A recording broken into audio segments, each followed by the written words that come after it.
Hey, good morning there, friends. Pastor Jason just checking in with our Tuesday morning video here.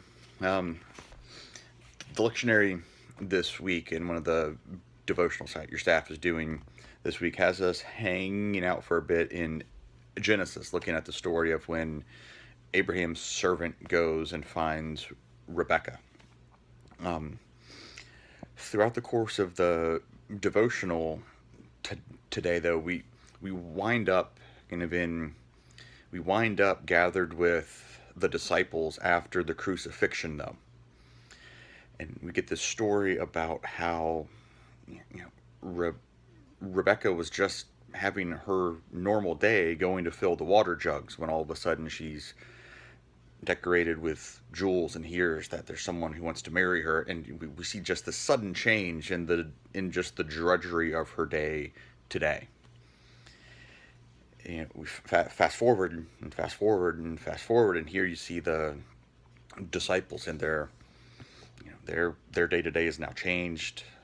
They think that Jesus is dead. They're not sure what's going on. They're scared. They're huddled up. They're holed up in that room, trying to just kind of stay alive. And the author of the devotional offers us this, and I think it's really great. Though we may have locked ourselves in a dark room of despair, fear, or hopelessness, God is in that dark room with us, breathing on us the spirit of renewal.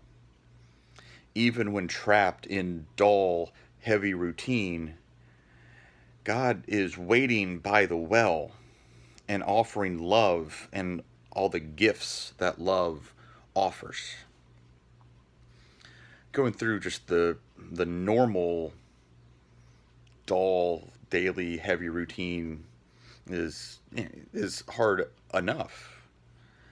The the daily routine these days, with the media bombardment about everything going on around us, not just not just COVID, not just the restrictions, not just the partisan rhetoric that's tearing people down, not the reminders of so many of our broken systems and the rampant racism, and just so much heaped on to just the normal tasks of our life, that just trying to get through it can be such a burden, can be so hard. But in the midst of all that, God is still right there.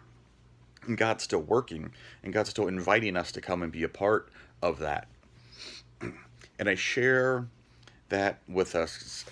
Um, for those of us who got just a glimpse of how great the Camp S'more was these last two days, I think that's just a perfect example of what the devotional is talking about today. Camp S'more is different.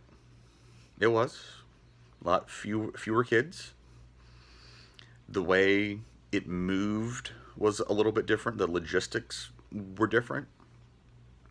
But for those of us who got a chance to spend even just one day like myself, or 2 days like Miss Kelly and a bunch of the volunteers did, the spirit was still alive and well during Camp S'more. Maybe it looks different from the outside. The routine is different, but the spirit was still there, working, present. Those kids still had a great time. There was still hope and love and grace, and there were gospel lessons shared. I mean, the spirit came and moved and worked. Despite the circumstances, despite the drudgery, despite the routine, the heavy workload, the added stress, all the stuff, despite all the stuff, the Spirit's still working, the Spirit's still breathing upon us. God still calls us and beckons us out to serve and to work. And I know it looks a little different, but the job's not done. We can look at the circumstances that we're being dealt right now as an excuse to just quit, as an excuse just to wait it out.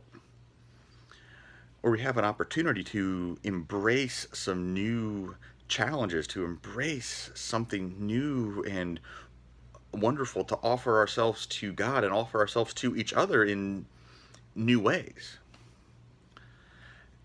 and I think as as we wrap this up today, and hopefully maybe this just kind of get some thoughts brewing for all of us. I just want to leave us with this.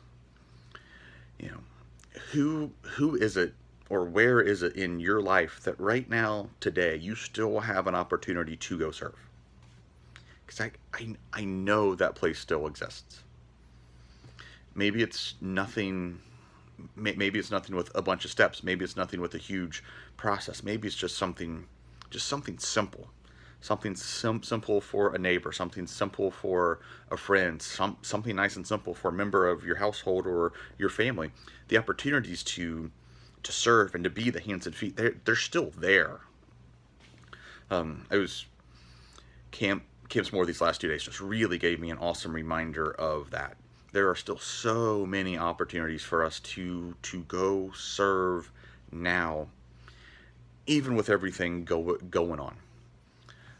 If it's bringing stuff up for a blessing box, if it's donating at the blood drive coming up next week, if it's as Kelly gets the sign up sheet up for the next Camps More. If there's tons of things going on just within our church itself, but then if you make that just make that one run bigger, there's so many opportunities that still exist. The tendency right now would be very natural just to want to go hide in that dark room and wait it out. But what if we let God still come in, breathe his spirit upon us, and set us free to serve still? Because that's what he wants, and that's the opportunity that's there for us. So maybe today is a good day to start thinking about that. Start thinking about, how and when and where that we can still go and kind of plug in and be of service in spite of all the dark, in spite of the routine that's ever changing. Where do those places exist that we can still go and plug in and be a positive change? So thanks for your time today, this morning, friends. Hope you all have a great day. Be safe, be well. Remember how much you are loved. Thanks.